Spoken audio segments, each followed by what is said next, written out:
les auteurs vont se présenter. Tout d'abord du bouquin Nos instants X, nos temps X, nos années temps X. Pardon. Allez-y, présentez-vous. Je m'appelle Jean-Marc Lenné. J'ai travaillé déjà sur différents ouvrages consacrés à l'imaginaire en général, notamment l'imaginaire en bande dessinée. J'avais depuis longtemps envie de travailler sur une émission de télévision qui m'avait marqué.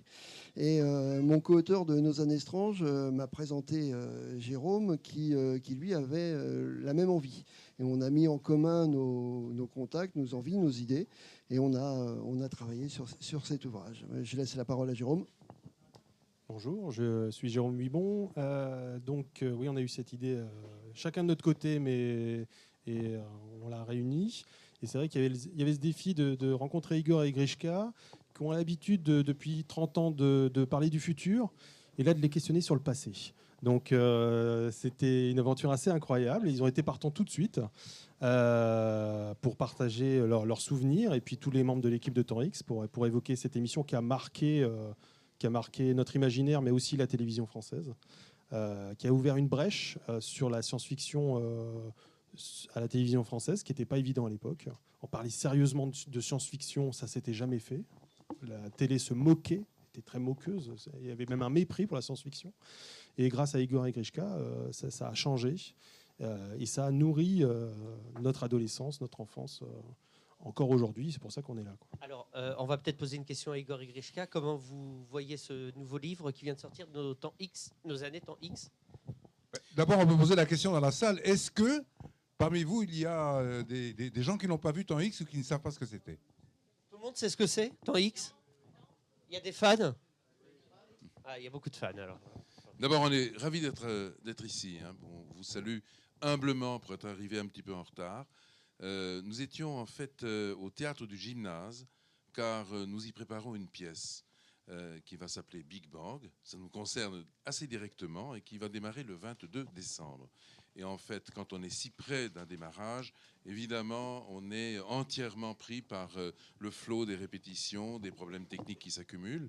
Et nous sommes donc partis il y a déjà assez longtemps, au moins presque une heure du théâtre du Gymnase, mais avec des manifestations et des ralentissements sur les routes. Donc nous nous sommes trouvés un petit peu déportés. Donc pardonnez-nous de ce retard. Et vous dire que nous sommes heureux de vous retrouver. Je vais vous faire juste la phrase. Bienvenue à tous dans Temps X. Ça, c'était la phrase titre, la phrase culte. Et ça commençait. Je vais vous faire même la toute première phrase, le moment où nous avons démarré, donc le 21 avril 1900. Alors je cherche. 69, c'était pas ça. 59, non. 79, hein, c'est ça. Bon, c'était le 21 avril 1979. On était en direct sur TF1. C'était à 16h. Et évidemment, Igor et moi, nous n'avions jamais fait de télévision. Nous étions totalement novices en la matière. Et nous arrivons donc pour la première fois en direct sur TF1 à une heure de grande écoute quand même. 16h, c'était, à l'époque, ça signifiait 25% de part de marché. Ce qui veut dire, en fait, en 79, à peu près 6,5 millions de spectateurs qui étaient là. Beaucoup de jeunes, et donc évidemment 6,5 millions de spectateurs. Aujourd'hui, ça correspond au taux de grande écoute, comme tu le sais, Cédric, qui sont par exemple sur des émissions comme celle que nous avons fait hier soir. Nous étions hier soir pour recevoir, je ne sais pas si vous l'avez vu, on va dire, c'est l'équivalent de l'Oscar des meilleurs chanteurs de l'année, chez Arthur, donc sur TF1. Et on parlait avec Arthur, et Arthur nous disait, mais en fait, nous, on est très contents parce qu'on va faire ce soir, c'est en direct, à peu près 2,6 millions ou 2,7 millions, émission de 20h30. Donc, vous voyez la différence du paysage audiovisuel entre 79 et aujourd'hui. Donc nous prenons l'antenne, et je fais donc l'ouverture, j'étais le premier à parler, et je dis donc quelque chose qui était pour moi suffisamment important pour que ça reste gravé dans ma mémoire. Bienvenue à tous dans Temps X. Temps X, c'est votre magazine. Le magazine de tous ceux qui, s'intéressant à l'avenir, souhaitent en découvrir certains aspects. Et puis après est venu, donc, pendant 3 quarts d'heure, ce qui allait devenir par la suite un magazine dont nous ne savions pas encore à l'époque qu'il allait durer longtemps et qu'il allait devenir un tout petit peu, avec le recul des années, un souvenir important. On dit ça comme étant un magazine culte, mais en tout cas, c'est devenu un souvenir important pour tous ceux qui ont partagé l'aventure que nous avons vécue.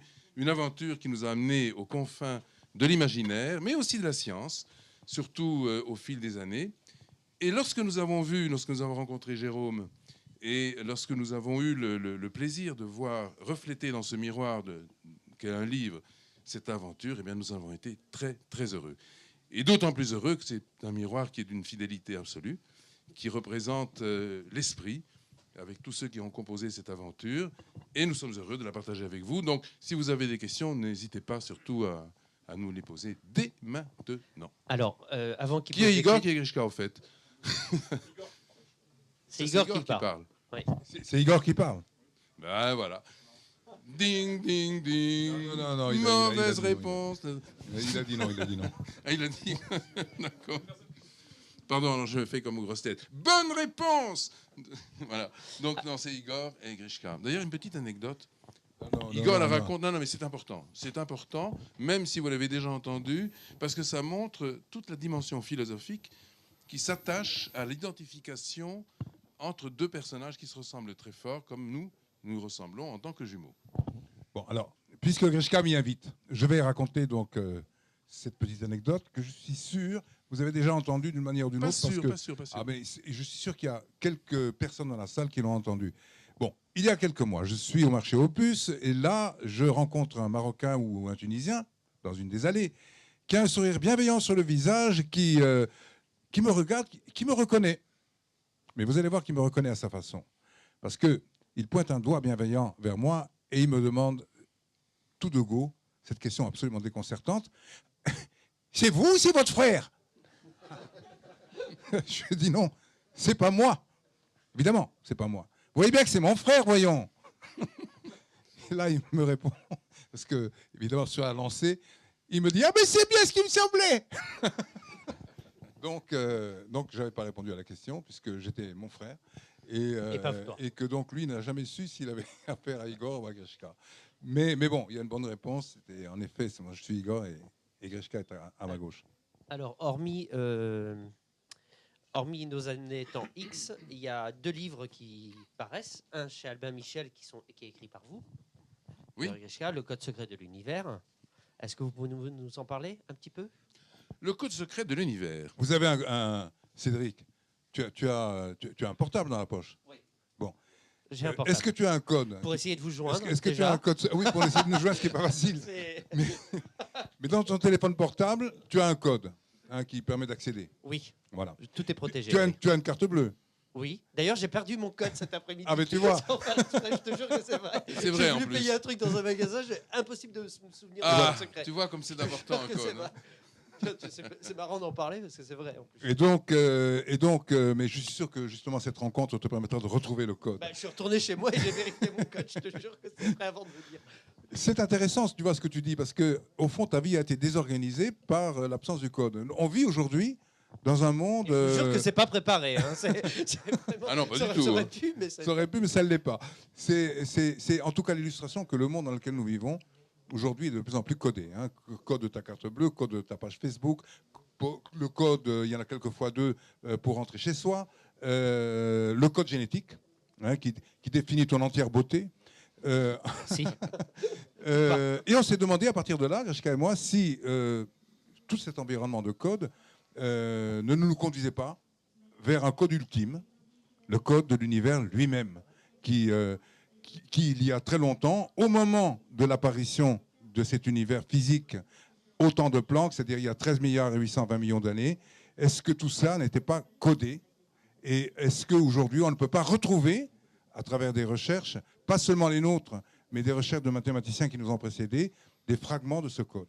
Voilà, c'est ce que nous avons fait dans ce livre, en retraçant l'aventure de tous ces grands mathématiciens, qu'il s'agisse de Gauss, d'Euler, de Riemann et d'autres, qui eux aussi se sont posé la même question de savoir si la réalité qui les entourait n'était pas codée. Ils ont découvert des choses, ils ont proposé des réponses, et ce sont ces réponses que nous dévoilons pour j'espère, le plaisir de ceux qui nous liront dans ce livre, dans le code secret de l'univers. Alors, il y a un 3e bouquin l'actualité est très chargée, qui est écrit par Luis González Mestre, c'est ça? Je ne me suis pas trompé, hein, mon espagnol n'est pas encore trop mauvais, qui a écrit un bouquin sur vous, sur l'énigme Bogdanov, et on a l'aimabilité de cette personne qui est là aujourd'hui et qui va nous en dire 2 mots. Oui, alors... 2 mots, hein. Oui, bonsoir et merci de m'avoir invité. Je suis ravi d'être là. Alors, qu'est-ce qui se passe et pourquoi ce livre? Eh bien, ce livre fait le point sur ce qu'a été le travail scientifique d'Igor Grishka, mais pas seulement. Il fait aussi un examen institutionnel et sociologique de cette situation qui a fait que soudain, quelques journalistes et quelques chercheurs se soient mis à, pardonnez-moi l'expression, bouffer du Bogda. Et cette question, quand on commence à la gratter un peu, ça peut surprendre, mais ça mène assez loin. Et ça m'a mené tellement loin que j'en arrive à dresser un historique de l'intolérance, du sectarisme, du dogmatisme, et ceci depuis l'Antiquité, et tous les obstacles qu'ont rencontrés les gens qui essayaient de faire avancer des idées nouvelles. Alors, la première partie, qui est une partie d'historique et d'analyse sociologique de la situation, contient tout ça, et même une question qu'Igor et Grishka incarnent très directement, en fait, par les efforts qu'ils ont faits, qui est la question de l'accès de tous les citoyens à des connaissances de haut niveau. Et ce n'est pas une petite blague, hein, c'est dans un des chapitres. De nos jours, ce n'est pas une petite blague avec la montée de l'intelligence artificielle et de la robotique. Avoir une éducation de haut niveau pour tout le monde, moi en tout cas, je prétends que c'est indispensable. Mais tout ça, évidemment, ce sont des choses qu'Igor Grishka incarne, la transmission des connaissances, mais aussi, je dirais, ils incarnent un travail de recherche dont on parle peu, qu'ils ont fait étant des précaires, c'est-à-dire que pendant une dizaine d'années, ils n'ont pas eu de bourse, ils n'ont pas eu de financement, ils ont travaillé à leurs dépens et sur des idées de leur cru.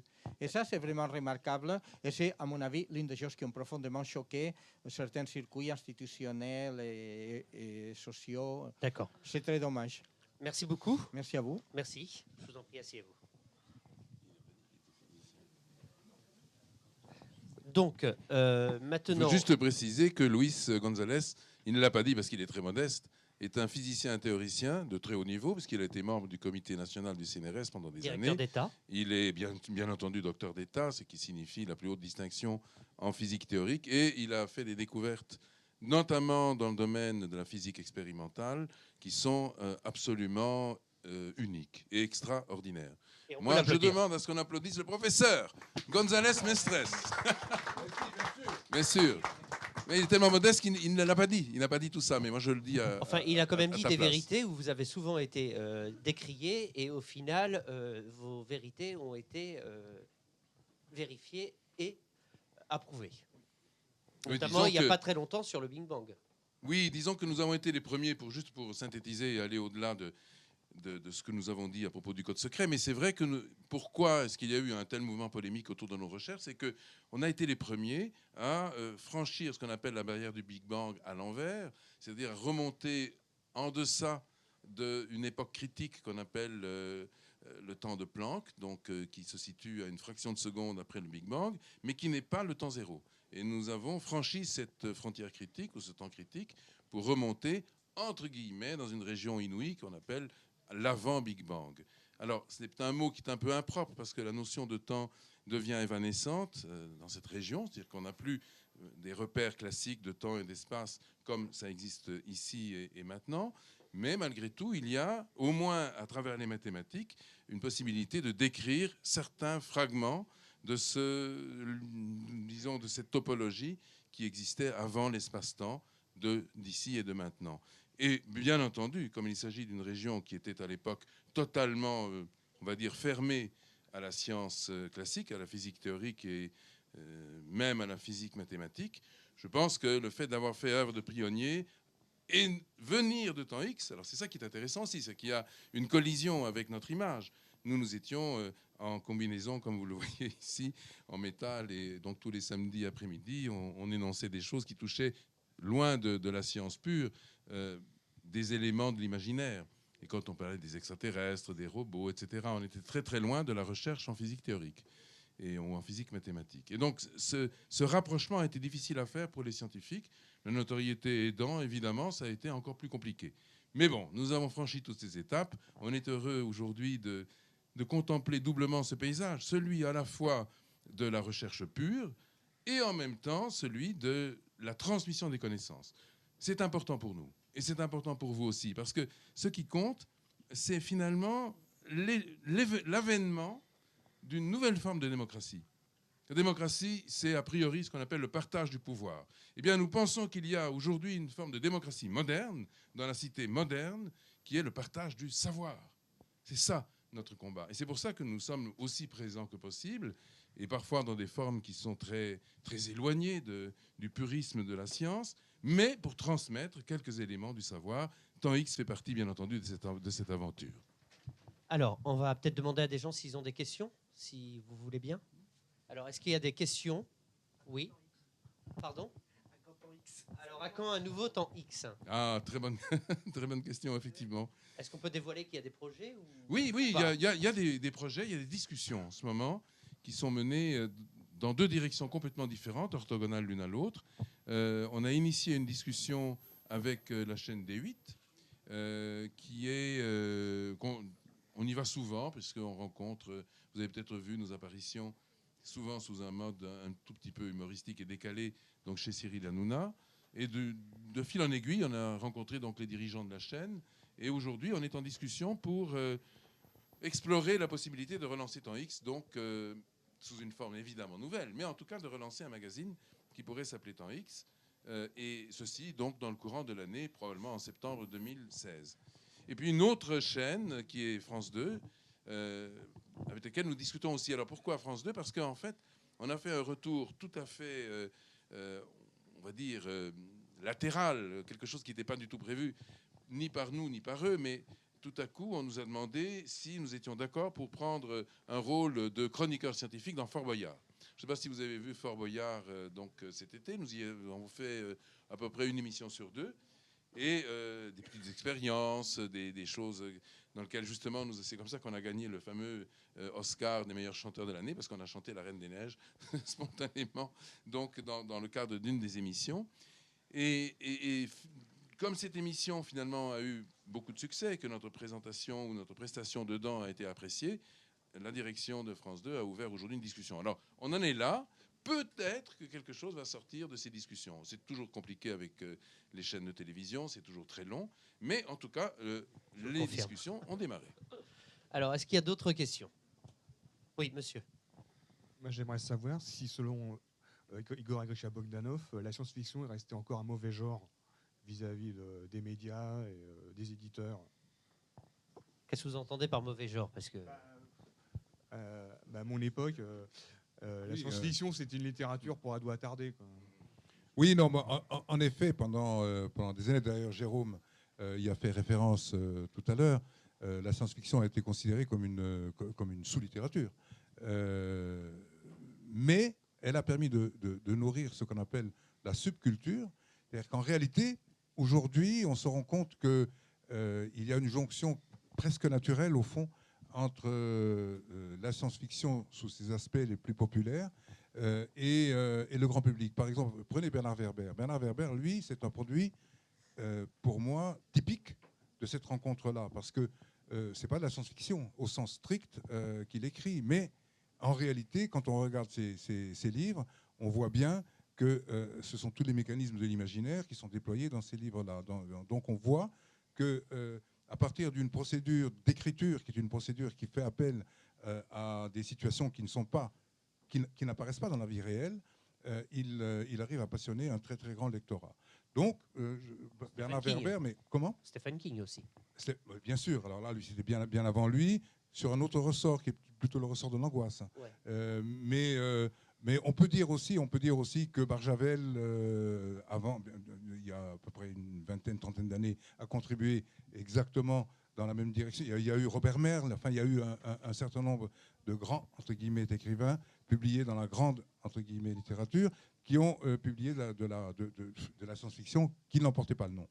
Mais aujourd'hui, au sens disons, de l'assimilation par la culture générale de la science-fiction, on voit bien que le cinéma, bon, nous, dans Temps X, pendant des années, on a ouvert une très large fenêtre, un grand espace au cinéma, parce que ça nous paraissait fondamental d'avoir, bien évidemment, on a accueilli Star Wars, c'était la moindre des choses, mais en dehors de ça, on a également, ça commence par le même nom, c'est Star Crash, par exemple, qui est un space opéra dont je pense que beaucoup de gens aujourd'hui n'ont pas le souvenir, mais qui faisait partie de la mythologie, ben vous le connaissez, bon, ça fait partie de la mythologie du cinéma de science-fiction, et pour nous, c'est important aussi que des films dits de série B soient diffusés dans notre émission. Et aujourd'hui, on voit bien que l'industrie du cinéma de science-fiction n'a jamais été aussi florissante. Je pense qu'aujourd'hui, on peut compter à peu près 2 films par semaine. Alors, il y a beaucoup de séries B là-dedans, qui sont des films authentiques de SF. Donc, on voit que l'imprégnation de disons, la culture générale par la science-fiction est quand même très, très importante. Moi, je pense qu'aujourd'hui et demain, de manière encore plus forte, la science-fiction va prendre une importance grandissante. Est-ce qu'il y a d'autres questions? Monsieur? Je trouve que maintenant, les films de science-fiction, c'est surtout des blockbusters. Tandis qu'à l'époque, dans les années 70, il y avait quand même des films sérieux, un peu à message, comme Soleil Vert, ou L'Âge de Cristal, ou comment ça s'appelle, le film de Donald Trumbull. Silent Running. Oui, tout à fait. Il y avait à ce moment-là une science-fiction, entre guillemets, plus philosophique. Une science-fiction. Moi, je pense par exemple à un film que vous avez vu, qui est Solaris, qui est un film exigeant. C'est vrai. Stalker. Mais Stalker aussi. Enfin bon, tous ces films-là, aujourd'hui, peut-être auraient un peu plus de difficultés à passer. Mais bon, si on prend par exemple Interstellar, c'est un film qui a contribué aussi à poser beaucoup de questions et que nombre de gens, même si c'est pas du tout on n'est pas dans le même film, mais beaucoup de gens ont comparé Interstellar à 2001. On a vu une espèce de rapprochement comme ça dans le pont philosophique entre le spectateur, le film et les questions qui ont été suscitées par le film. Alors, monsieur, une autre question. Oui, j'ai lu tout récemment un de vos ouvrages qui est Le visage de Dieu. Est-ce qu'en 5 ans, on publie en 2010? Et je voudrais savoir, je n'ai pas ouvert votre livre, est-ce qu'il y a une notion fondamentale, peut-être l'après-Big Bang que vous proposez dans le nouvel ouvrage? Je ne sais pas, j'ai découvert énormément de choses dans Le visage de Dieu, c'est extraordinaire. Est-ce qu'il y a quelque chose qui nous a échappé? Ou qui aurait évolué depuis. Oui, voilà, c'est ça. Voilà. Oui, exactement. Oui, absolument, monsieur. Vous avez bien posé la bonne question. Merci. En réalité, il y a une évolution importante. Le visage de Dieu auquel vous faites allusion, je fais juste une phrase pour dire d'où vient ce titre. Le visage de Dieu est une expression qui est employée par un scientifique qui s'appelle George Smoot, prix Nobel en 2006, et qui a été à l'origine du lancement du premier satellite astronomique qui a photographié l'espace le plus lointain que l'on puisse imaginer, c'est-à-dire 13 milliards et 820 millions d'années-lumière de chez nous en temps-lumière, parce qu'en réalité, ça fait plus que ça. Ça fait 46,5 milliards d'années-lumière. L'horizon cosmologique, donc l'horizon. Et l'horizon, c'est-à-dire on a photographié le visage du bébé univers. L'univers tel qu'il était il y a 13 milliards et 820 millions d'années. Et en montrant cette image exceptionnelle, la première fois, donc en octobre 1992, à ses collègues de la Société américaine de physique, il est saisi par une telle émotion qu'il dit « c'est tellement beau que c'est comme voir le visage de Dieu ». Et donc nous avons pris cette expression et nous avons utilisé sa propriété pour en faire un ouvrage. Dans cet ouvrage, nous avons exploré quelques éléments de l'avant-Big Bang donc, qui concernent le résultat de nos recherches, dont on a parlé tout à l'heure. La question, c'est est-ce qu'il y a des nouveautés depuis? Eh bien oui, il y a des nouveautés depuis. Car en 2013, en fait, en mars 2013, ont été publiés les résultats d'un satellite astronomique de 3e génération après celui de première génération qui était COBE, donc lancé en 1989, donc qui est celui de George Smoot qui a donné le prix Nobel donc, à ces deux initiateurs. Eh bien, il se trouve qu'en 2013, ont été publiées, et ça a fait le tour du monde, des images exceptionnelles du troisième satellite donc de 3e génération, qui s'appelle le satellite Planck, qui est un satellite donc européen. Qu'est-ce qu'il amène de nouveau, ce satellite? En fait, il a amené évidemment une précision beaucoup plus grande à propos des images de ce fameux fond diffus, comme on dit, cet horizon cosmologique. Donc, l'image du bébé univers est devenue beaucoup plus précise. La répartition aussi de la matière, de l'énergie noire, de la matière noire, c'est également précisé grâce à un effort finalement technologique tel que on a pu photographier des détails qui correspondent en termes d'exploit à la température d'un oiseau qui se trouverait sur la Lune et qu'on pourrait photographier depuis la Terre, ou en tout cas détecter depuis la Terre. Vous voyez, c'est 1000 fois plus sensible que le précédent. Ce qui est extraordinaire, c'est que dans l'image de l'œuf cosmique, comme on dit, qui est donc l'image de ce bébé univers, ce que l'on a décelé, c'est une différence de température qui est petite, mais qui est certaine, entre l'hémisphère nord et l'hémisphère sud de l'univers naissant. Une différence de température qui est telle que lorsqu'on s'est posé la question, alors qu'on pense, a priori, on pensait jusque-là que tout était homogène et isotrope dans l'univers naissant, eh bien ce n'est pas le cas. Il y a une différence de température. On l'a décelé en 2010, ça n'existait pas. Cette différence, on pensait qu'elle n'existait pas. Eh bien, on l'a décelée en 2013. Et qu'est-ce que ça signifie? Oui, cette petite différence entre le nord et le sud, qu'est-ce que ça signifie? C'est un mystère total pour les cosmologistes aujourd'hui. Et la réponse, qui a été donnée par notamment un des leaders de l'école de physique théorique de l'université de Cambridge, qui dit la réponse, la cause de ce phénomène se trouve très probablement dans une zone inaccessible qu'on appelle la zone de l'avant Big Bang. C'est la première fois que scientifiquement, et expérimentalement, si on peut dire, cette notion d'avant Big Bang s'est trouvée tout à coup catapultée, malgré les scientifiques, malgré la résistance, s'est trouvée donc catapultée dans le corpus de la discussion scientifique. À tel point d'ailleurs que si vous allez aujourd'hui sur le site du satellite Planck, vous verrez une nouvelle rubrique qui n'existait pas en 2010, au moment où ils ont lancé le satellite, mais qui a été ouverte depuis et qui s'appelle « Avant le Big Bang ». Alors, on va remercier tous les auteurs, Jérôme Ouibon, Jean-Marc Lenné et Luis González Mestre. Et on va passer maintenant à la signature des différents ouvrages. Et je vous invite les uns et les autres, si vous voulez faire dédicacer un bouquin ou l'autre par Igor Grishka, ou par les auteurs de Temps X, ou par l'énigme Bogdanov, à vous rapprocher et à faire la dédicace. Voilà. Je vous remercie beaucoup. On remercie tout le monde. Merci à Cédric pour cette présentation remarquable. Brillant.